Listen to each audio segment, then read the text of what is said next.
Hello વિદ્યાર્થી મિત્રો, કેમ છો બધા? આઈ હોપ કે તમે બધા જ મજામાં હશો અને હું હાર્દિક વર્મા મારી યુટ્યુબ ચેનલ ટીચિંગ વિથ હાર્દિક ની અંદર આપનું હાર્દિક સ્વાગત કરી રહ્યો છું. આપણે ધોરણ 12 સાયન્સની જે લેક્ચર સિરીઝ સ્ટાર્ટ કરેલી છે એની અંદર આજે આપણે નવું ચેપ્ટર નંબર 3 જે છે પ્રવાહ વિદ્યુત એની ચર્ચા કરવાના છીએ. તો સૌપ્રથમ તો જો તમે મારા ચેનલની અંદર નવા છો તો પહેલા તો ચેનલને સબસ્ક્રાઇબ કરો, વિડીયોને લાઈક કરો અને તમારા મિત્રો સાથે આ જે વિડીયો છે એને શેર કરવાનું ભૂલતા નહીં. તો શરૂઆત કરવા જઈ રહ્યા છે આપણે નવો ચેપ્ટરની, ચેપ્ટર નંબર 3 પ્રવાહ વિદ્યુત, બરોબર, કરંટ ઇલેક્ટ્રિસિટી એની જે છે આપણે ચર્ચા કરવાના છીએ. તો ગયા બે લેક્ચર, પ્રીવિયસ જે બે લેક્ચર હતા એની અંદર આપણે વિદ્યુત ભારો વિશે ભણ્યા હતા કે ભાઈ વિદ્યુત ભારો જે છે એના બે પ્રકાર છે. એક છે આપણો ધન વિદ્યુત ભાર, બીજો છે આપણો ઋણ વિદ્યુત ભાર, બરોબર, પોઝિટિવ ઇલેક્ટ્રિક ચાર્જ અને નેગેટિવ ઇલેક્ટ્રિક ચાર્જ. તો આ વિદ્યુત ભારો હતા એની જે ચર્ચા કરેલી હતી તો એની અંદર એ વિદ્યુત ભારો હતા એ સ્થિર હતા, બરોબર. આપણે જે પ્રીવિયસ બંને લેક્ચરની અંદર જે ચર્ચા કરી તો એની અંદર જે વિદ્યુત ભારો હતા એ સ્થિર સ્થિતિમાં હતા, એ ગતિ કરતા હતા નહીં. પરંતુ આપણે આ લેક્ચરની અંદર શું ચર્ચા કરવાના છીએ કે ભાઈ આપણા જે વિદ્યુત ભારો હતા ધન અને ઋણ વિદ્યુત ભારો, તો જો એમને કોઈક રીતે ઉર્જા આપવામાં આવે છે, બરોબર, બંને ધન અથવા ઋણ વિદ્યુત ભારને જો કોઈક રીતે ઉર્જા આપવામાં આવશે તો એ વિદ્યુત ભારો ગતિ કરવાની શરૂઆત કરશે, બરોબર. તમે સ્થિર સ્થિતિમાં ઊભા છો અને હું તમને પાછળથી ધક્કો મારું તો તમે શું કરશો? તમે ક્યાં જતા રહેશો? આગળ જતા રહેશો. મેં તમને શું આપ્યું? એક સરસ મજાનો ધક્કો. આપણી પાસે મેં તમને ઉર્જા આપી તો તમે ક્યાં જતા રહ્યા? આગળ જતા રહ્યા. સેમ ટુ સેમ આપણા જે વિદ્યુત ભારો છે એમને જો કોઈક રીતે ઉર્જા આપવામાં આવશે તો એ વિદ્યુત ભારો પણ સરસ મજાનું શું કરશે? ગતિ કરશે. અને ગતિ કરતા વિદ્યુત ભારો જે છે એ વિદ્યુત પ્રવાહનું નિર્માણ કરે છે, બરોબર. ગતિ કરતા વિદ્યુત ભારો જે છે એ શાનું નિર્માણ કરે છે? વિદ્યુત પ્રવાહનું નિર્માણ કરે છે. તો વિદ્યુત પ્રવાહનું જે નિર્માણ છે એ આપણે બે રીતે પણ થઈ શકે છે. એક ક્ષણિક વિદ્યુત પ્રવાહ હોઈ શકે છે, બરોબર, અને બીજો જે છે એ આપણો સ્થાયી વિદ્યુત પ્રવાહ હોઈ શકે છે. તમને ક્વેશ્ચન થશે સર આ વળી પાછું નવું હોય, ક્ષણિક વિદ્યુત પ્રવાહ અને સ્થાયી વિદ્યુત પ્રવાહ. તો ક્ષણિક વિદ્યુત પ્રવાહ મતલબ કે ક્ષણમાં ઉત્પન્ન થતો હોય, ક્ષણમાં નાશ પામતો હોય, અને સ્થાયી વિદ્યુત પ્રવાહ મતલબ કે શાંતિથી બેસી રહેતો હોય, કશો વાંધો નહીં, તમે આવા દો, મને કોઈ ફરક પડશે નહીં.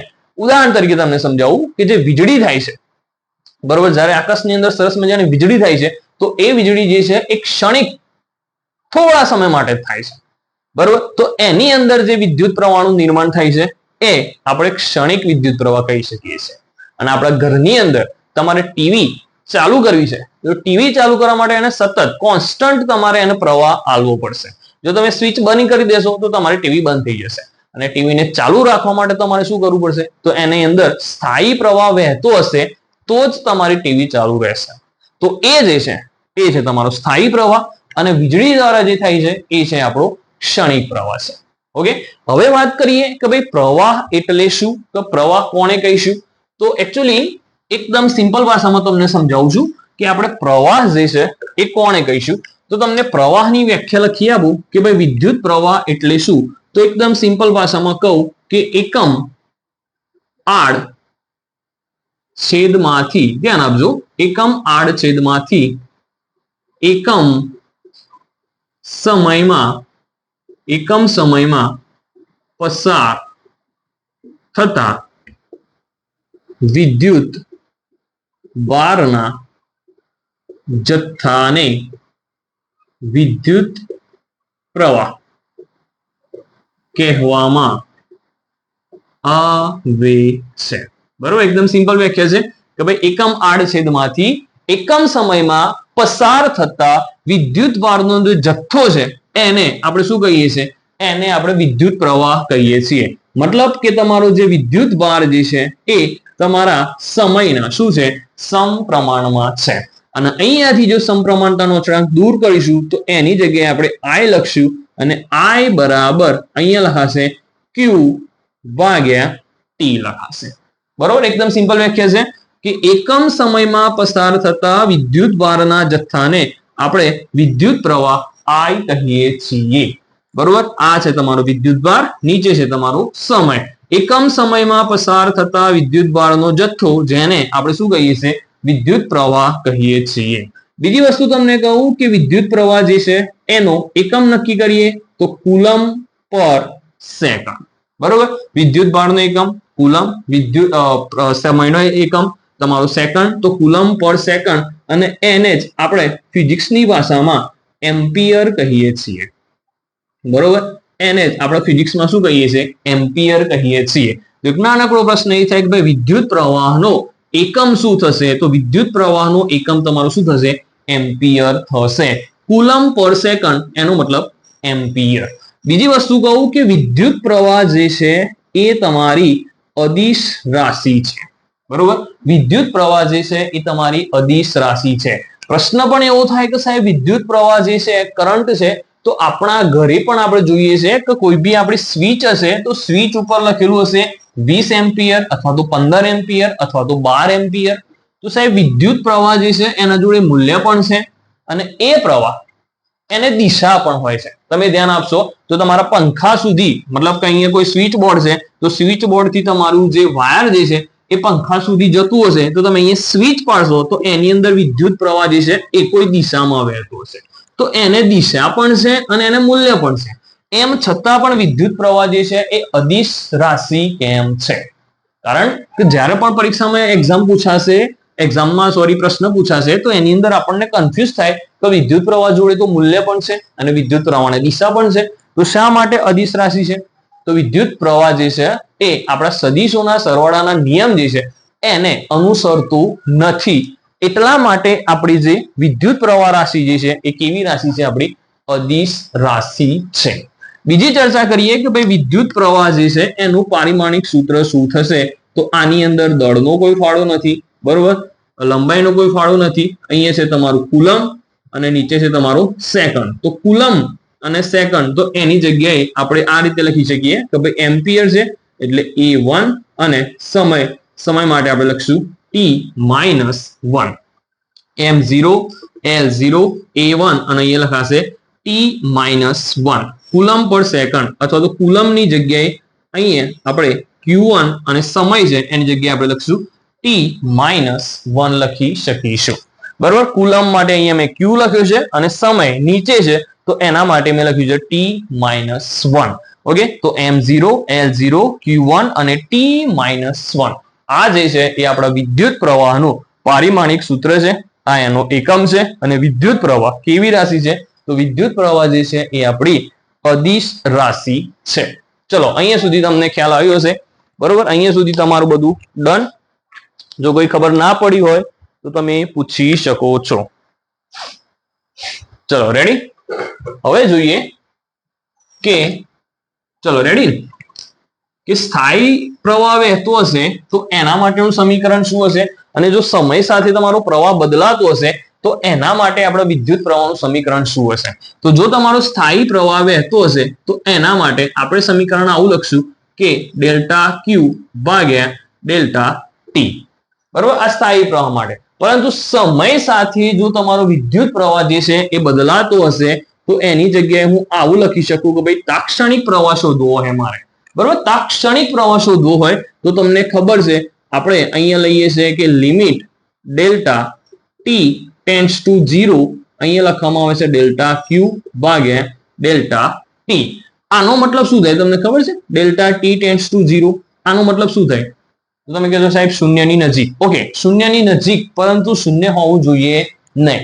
બરોબર, ડેલ્ટા T ટેન્ડ્સ ટુ 0 મતલબ કે શૂન્યની નજીક પરંતુ શૂન્ય હોવું જોઈએ નહીં. તો તમારો તાક્ષણિક પ્રવાહ કહીએ તો તાક્ષણિક પ્રવાહ I બરાબર અહીંયા લખાશે dq ભાગ્યા dt લખાશે.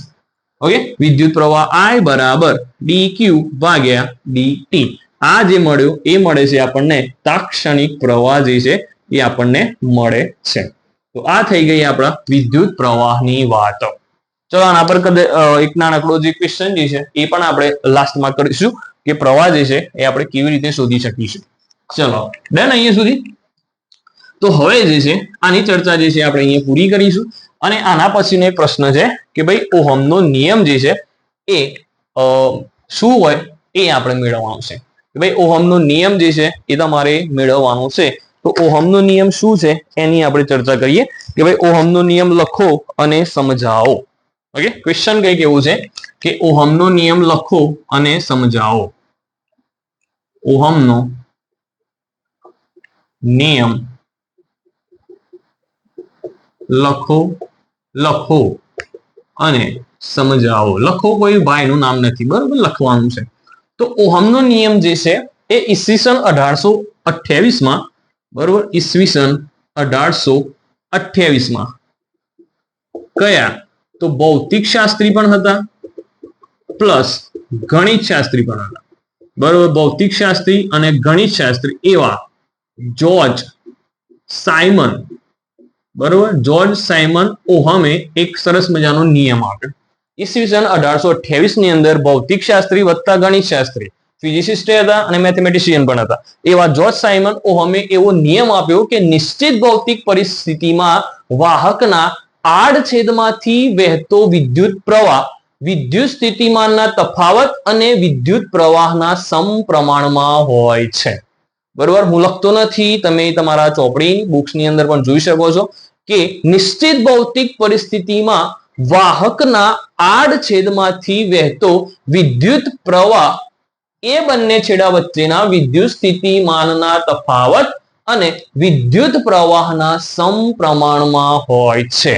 બરોબર, તો ઓહમનો નિયમ જે છે એ આપણે ગાણિતિક સ્વરૂપે લખીએ તો V proportional to I એવું આપણે લખી શકીએ છીએ. નિશ્ચિત ભૌતિક પરિસ્થિતિમાં રાખેલ કોઈ વાહકના આડછેદમાંથી વહેતો વિદ્યુત પ્રવાહ વિદ્યુત સ્થિતિમાનના તફાવતના સમપ્રમાણમાં અને તેમાંથી વહેતા પ્રવાહના સમપ્રમાણમાં હોય છે. તો V proportional to I. અહીંયા પ્રોપોર્શનાલિટી કોન્સ્ટન્ટ હું દૂર કરું તો એની જગ્યાએ R લખાય છે અને અહીંયા આપણે લખીએ છીએ I લખીએ છીએ. તો V બરાબર RI. જો યાદ ના રહેતું હોય તો તમે આ રીતે પણ યાદ રાખી શકો છો કે V is equal to IR. ગુજરાતીમાં આપણે એને વીરલો તરીકે ઓળખીએ છીએ કે વીર, V બરાબર IR. ઓકે, વીર. જ્યાં V જે છે એ તમારો વિદ્યુત સ્થિતિમાનનો તફાવત છે, I જે છે એ તમારો વિદ્યુત પ્રવાહ છે, અને આ જે નવી રાશિ તમે જોઈ રહ્યા છો કે R શું છે, તો જ્યાં R જે છે એ તમારો વિદ્યુત અવરોધ છે. જે R છે એ શું છે, તમારો વિદ્યુત અવરોધ છે. I એ વિદ્યુત પ્રવાહ, V એ વિદ્યુત સ્થિતિમાન. તો જો તમારે R શોધવું છે તો R અવરોધ બરાબર આપણે લખી શકીશું કે V ભાગ્યા I લખી શકીશું. વિદ્યુત સ્થિતિમાનનો તફાવત ભાગ્યા વિદ્યુત પ્રવાહના ગુણોત્તરને આપણે અવરોધ તરીકે પણ ઓળખીએ છીએ.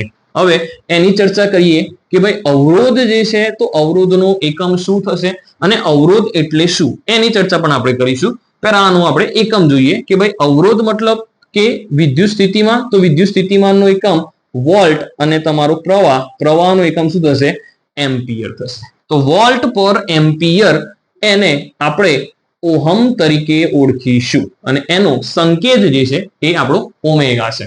તો આને આપણે શાના તરીકે ઓળખીએ છીએ, ઓહમ તરીકે ઓળખીએ છીએ. તો વિદ્યુત અવરોધ એનો એકમ વોલ્ટ પર એમ્પિયર, અથવા તો તમે વોલ્ટ ઇન્ટુ એમ્પિયર ઇનવર્સ લખી શકો, અથવા તો વોટ ઇન્ટુ એમ્પિયર ની 2 ઘાત, એ પણ એનો એકમ છે બીજો. અને વિદ્યુત અવરોધ એનો SI એકમ, તો એ છે તમારો ઓહમ છે. ઓકે, તો આ થઈ ગયો તમારો ઓહમનો નિયમ. એનો નિયમ જે છે એ તમારે યાદ રાખવાનો. તમારું વિદ્યુત સ્થિતિમાન જે છે એ તમારા પ્રવાહના સમપ્રમાણમાં છે. સમપ્રમાણતાનો અચળાંક જ્યારે આપણે દૂર કરીશું તો ત્યાં આપણે R મળે છે અને R ને આપણે અવરોધ તરીકે ઓળખીએ છીએ. અવરોધનો એકમ થશે વોલ્ટ પર એમ્પિયર, જેને આપણે ઓહમ તરીકે ઓળખીએ છીએ, જેને આપણે ઓમેગા પણ કહીએ છીએ કે આને શું કહેવામાં આવે છે, ઓમેગા. ભાઈ મેગા કોઈ છોકરીનું નામ છે નહીં. ચલો, અહીંયા સુધી તમને ખ્યાલ આવ્યો હશે.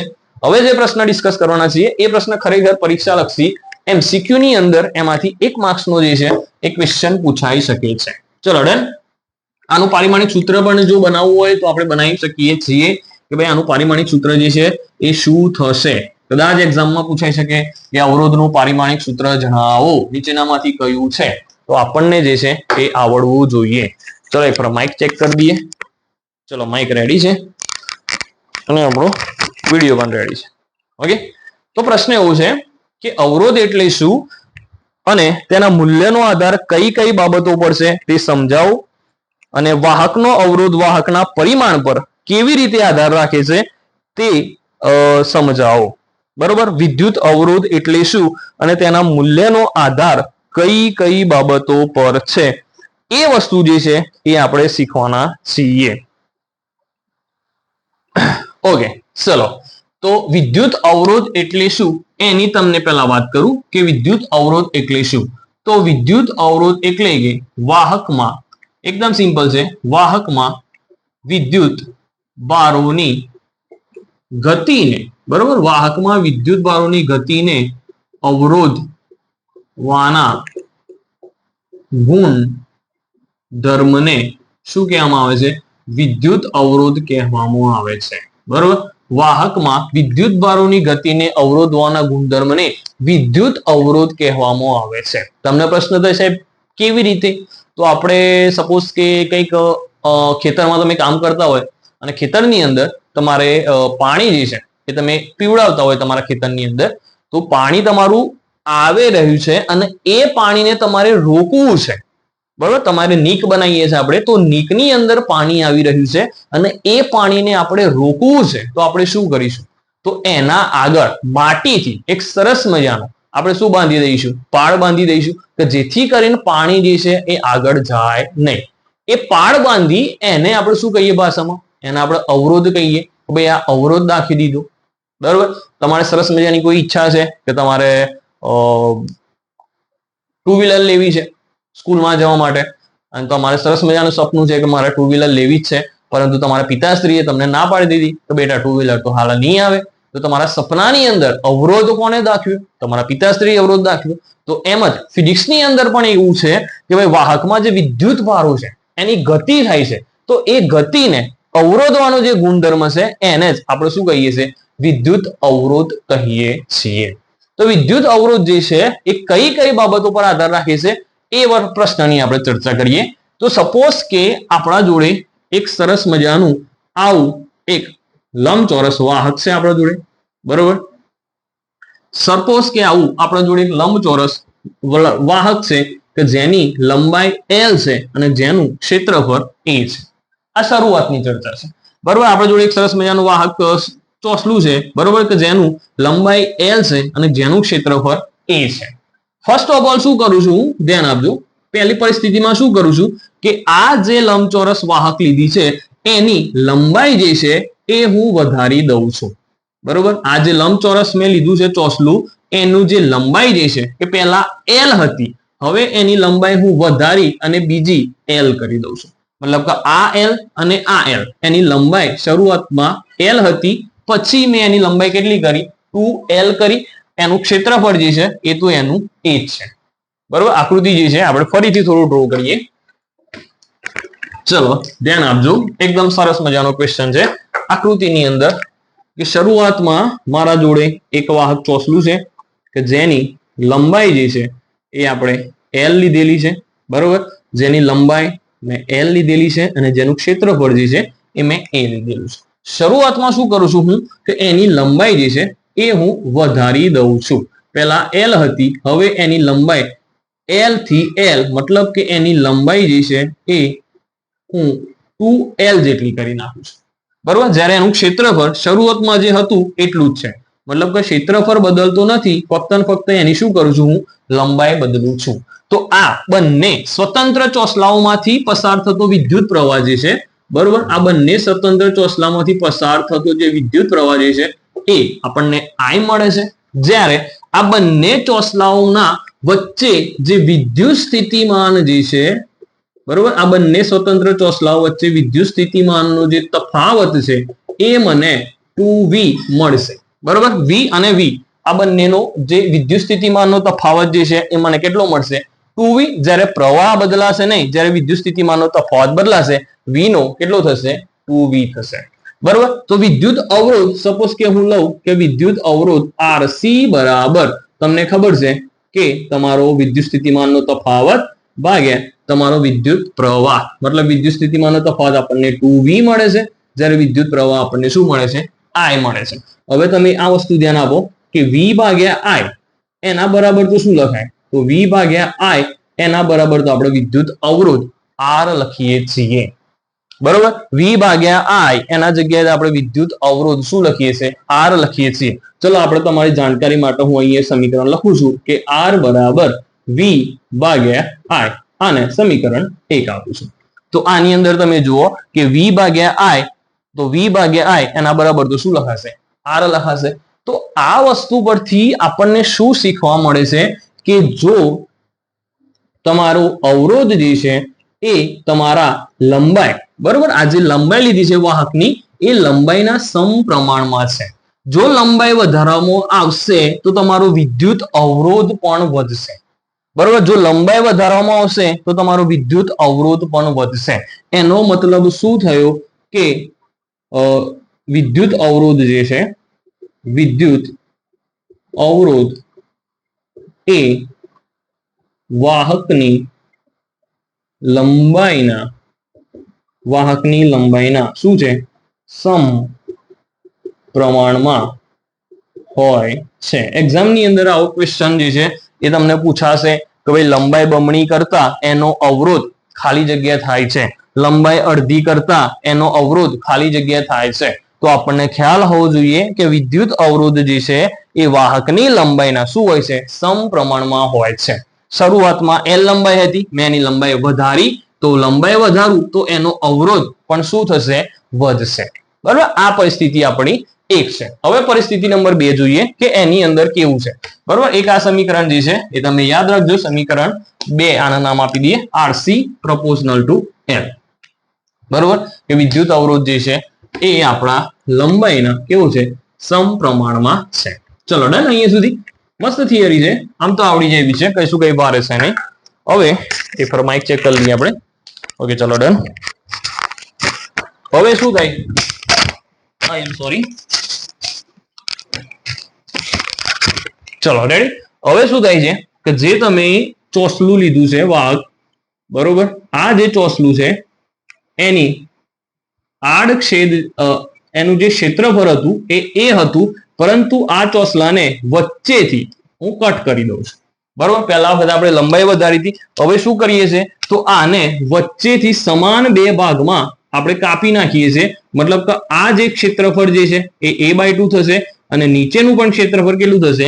a/2 થશે. બરોબર. લંબચોરસ જે આપણું ચોસલું હતું એ ચોસલાને મેં વચ્ચેથી કટ કરી દીધું સમાન ભાગમાં. મતલબ કે આટલું ક્ષેત્રફળ a/2 અને નીચેનું પણ ક્ષેત્રફળ કેટલું થશે? a/2. તો આની અંદર જ્યારે વચ્ચેથી આપણે કટ કરી દઈએ છીએ તો આની અંદર જે વિદ્યુત સ્થિતિમાનનો તફાવત હતો એ બદલાશે નહીં, એ ફક્ત v જ રહેશે. પરંતુ આ બંને ચોસલાઓમાંથી વહેતો વિદ્યુત પ્રવાહ જે છે એ અડધો અડધો થઈ જશે. કહેવાનો મતલબ કે I/2. આ નંબરથી પણ I/2 વિદ્યુત પ્રવાહ વહેશે અને નીચેના ચોસલામાંથી પણ વિદ્યુત પ્રવાહ I/2 જેટલો વહેશે. વિદ્યુત પ્રવાહ જે છે બંનેમાં અડધો અડધો શું થઈ જશે? વહેંચાઈ જશે. એનો મતલબ શું કે હું અહીંયા લખું કે વિદ્યુત અવરોધ RC બરાબર V ભાગ્યા I, છેદનો છેદ ક્યાં જશે? અંશમાં. તો ફરીથી શું લખાશે? 2V ભાગ્યા I, અને V ભાગ્યા I એના બરાબર તો તમને ખબર છે શું લખાશે? 2R લખાશે. બરોબર. જો ક્ષેત્રફળ અડધું કરું છું તો તમારો વિદ્યુત અવરોધ જે છે એ બમણો મળે છે. સિરિયસલી, જો ક્ષેત્રફળ જો અડધું કરું છું તો તમારો વિદ્યુત અવરોધ બમણો મળે છે. એનો મતલબ એ થયો કે તમારો વિદ્યુત અવરોધ જે છે એ તમારા ક્ષેત્રફળના વ્યસ્ત પ્રમાણમાં છે. ક્ષેત્રફળ અડધું કરીશ તો વિદ્યુત અવરોધ મને બમણો મળે છે.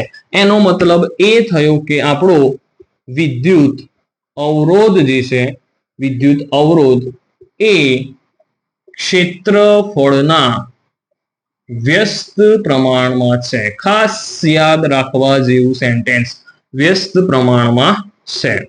જો તમારો અવરોધ બમણો થશે તો તમારું વિદ્યુત અવરોધ જે છે એ એનાથી અડધું થઈ જશે. બરોબર. તો તમારો વિદ્યુત અવરોધ જે છે એ તમારા ક્ષેત્રફળના શું છે? વ્યસ્ત પ્રમાણમાં છે, જ્યારે લંબાઈના સમપ્રમાણમાં છે. બરોબર. આગળની જે આપણે જોયું કે ભાઈ RC પ્રોપોર્શનલ ટુ L, તો લંબાઈના સમપ્રમાણમાં, જ્યારે ક્ષેત્રફળના વ્યસ્ત પ્રમાણમાં હોય છે. ચલો અહીંયા સુધી તમને ખ્યાલ આવ્યો છે. આની અંદર કઈ ખાસ છે નહીં, બહુ મસ્ત થિયરી છે. ચલો ડન. ચલો ત્યારે બળકો હમ તો ચલે ભાઈ. તમે જે છે ઇન્સ્ટાગ્રામ યુઝ કરતા હોય તો ઈડરના માસ્ટર સાહેબ કરીને આપણે ચેનલ ચાલુ કરી છે, તો એની અંદર તમે ફોલો કરી શકો છો. બરાબર, એની અંદર આપણે નાના નાના જે પ્રેક્ટિકલો જે છે એ કરીને બતાવીએ છીએ. તો જોઈએ, આપણે બે વસ્તુ શીખ્યા કે જે આપણો વિદ્યુત અવરોધ જે છે એ લંબાઈના સમપ્રમાણમાં છે અને વિદ્યુત અવરોધ જે છે એ આપણા ક્ષેત્રફળના વ્યસ્ત પ્રમાણમાં છે. તો જો આ બંને સમીકરણ સરખાવીએ તો આપણે આવું લખી શકીએ, આરસી ની જગ્યાએ હું ફક્ત આર લખું છું કે આર પ્રોપોઝનલ ટુ એલ ભાગ્યા એ. બરોબર, લખી શકાય ને? બંને બાજુ આરસી આરસી છે એની જગ્યાએ હું આર લખ્યા છે અને અહીંયા એલ ભાગ્યા એ. અહીંયા જો સમપ્રમાણતાનો અચળાંક આપણે દૂર કરીશું તો અહીંયા એક આપણને નવી રાશિ મળશે રો. અહીંયા લખાશે એલ અને નીચે આપણું ક્ષેત્રફળ. તો આ આપણને એક નવું સમીકરણ મળે છે કે અવરોધ આર બરાબર અને રો વંચાશે રો ઇન્ટુ એલ ભાગ્યા એ. જ્યાં રો જે છે એ તમારી વિદ્યુતની અથવા રો જે છે એને આપણે અવરોધકતા તરીકે ઓળખીશું. જ્યાં રો જે છે એને આપણે અવરોધકતા તરીકે ઓળખીશું. પરીક્ષાની અંદર પ્રશ્ન પૂછાશે કે અવરોધકતા રો બરાબર ખાલી જગ્યા, તો રો બરાબર એ અહીંયા જશે તો આર એ અને લંબાઈ જે છે એ નીચે આવશે. તો પદાર્થની અવરોધકતા મતલબ શું? તો એકમ લંબાઈ દીઠ એકમ ક્ષેત્રફળ ની અંદર અવરોધવાના વિદ્યુત ભારોને અવરોધવાના ગુણધર્મને અવરોધકતા કહેવામાં આવે છે. અહીંયા જે તમારો અવરોધ જે છે એ આને અવરોધ કહેવામાં આવશે, જ્યારે આને અવરોધકતા કહેવામાં આવશે. હા, યાદ રાખવું પડશે ભાઈ. આ જે છે એ અવરોધકતા છે, જ્યારે આર જે છે એ તમારો અવરોધ છે. અને તમારો અવરોધ જે છે એ કઈ કઈ વસ્તુ ઉપર આધાર રાખશે? તો તમારો અવરોધ જે છે એ તમારા વાહકની લંબાઈ પર, બીજું વાહકના ક્ષેત્રફળ પર, અને ત્રીજી વસ્તુ કે તમારા વાહકના દ્રવ્યની જાત ઉપર આધાર રાખે છે. વાહકના દ્રવ્યની જાત પર આધાર રાખે છે. નાનકડો પ્રશ્ન જે છે એ પરીક્ષામાં પૂછાઈ શકે છે કે વિદ્યુત અવરોધ આર કઈ કઈ વસ્તુઓ પર આધાર રાખે છે? તો લંબાઈ, ક્ષેત્રફળ અને વાહકના દ્રવ્યની જાત ઉપર તમારો વિદ્યુત અવરોધ જે છે એ આધાર રાખે છે. અને અહીંયા અવરોધકતાનું સૂત્ર થશે રો બરાબર આર એ ભાગ્યા એલ. એકમ લંબાઈ દીઠ એકમ ક્ષેત્રફળમાં રહેલા વિદ્યુત ભારોની ગતિને અવરોધવાના ગુણધર્મને આપણે અવરોધકતા કહીએ છીએ. બરોબર, અવરોધકતા કહીએ છીએ. આની ચર્ચા જે છે એ આપણે નેક્સ્ટ લેક્ચરની અંદર કરીશું. પરંતુ આપણે જે છે એ અવરોધ જો છે એનું પારિમાણિક સૂત્ર શું થાય એ પણ આપણે ચર્ચા કરી લઈએ કે અવરોધ આર બરાબર આપણે આવું લખીએ છીએ કે વી ભાગ્યા આઈ. તો વી એટલે શું લખાય? તો વી ની જગ્યાએ આપણે આવું લખી શકીએ કે ઈડી ભાગ્યા આઈ, અને ઈ ની જગ્યાએ હું આવું લખી શકું એફ ભાગ્યા ક્યુ. અહીંયા છે ડી ભાગ્યા આઈ. તો આર બરાબર બળ માટે લખાશે m1 l1 t-2 ડી એટલે અંતર માટે ફરીથી l1, નીચે છે તમારું q એટલે a1 t1 અને i ની જગ્યાએ ફરીથી શું લખાશે? a1 લખાશે. બરોબર, q બરાબર it. આવું આપણે યાદ રાખી શકીએ કે q બરાબર it. તો ચલો પારિમાણિક સૂત્ર બનાવીએ, આપણે સાદુરૂપ આપીએ. તો m1 1 + 1 l2 પછી t-2 બરોબર, અને a11 તો a-2. તો તમારા અવરોધ r નો પારિમાણિક સૂત્ર m1 l2 t-2 અને a-2. આ છે આપણા અવરોધનું પારિમાણિક સૂત્ર. બીજી વસ્તુ, અવરોધ કઈ કઈ વસ્તુ પર આધાર રાખે છે? તો લંબાઈ, ક્ષેત્રફળ અને વાહકના દ્રવ્યની જાત ઉપર જે છે આપણો અવરોધ જે છે એ આધાર રાખે છે. ઓકે, તો અહીંયા સુધી આપણે સ્ટોપ રાખીએ છીએ અને નેક્સ્ટ લેક્ચરની અંદર જે છે એ આપણે અવરોધકતા, વાહકતા, વાહકત્વ એની વાત કરીશું, અને ઓહમનો નિયમ જે છે એ સદિશ સ્વરૂપે એની પણ આપણે ચર્ચા કરીશું. તો જો તમને આ વિડીયો ગમે છે તો વિડીયોને લાઈક કરો, ચેનલને સબસ્ક્રાઇબ કરો અને તમારા મિત્રો સાથે આ જે વિડીયો જે છે એને શેર કરવાનું ભૂલતા નહીં. Okay, thank you.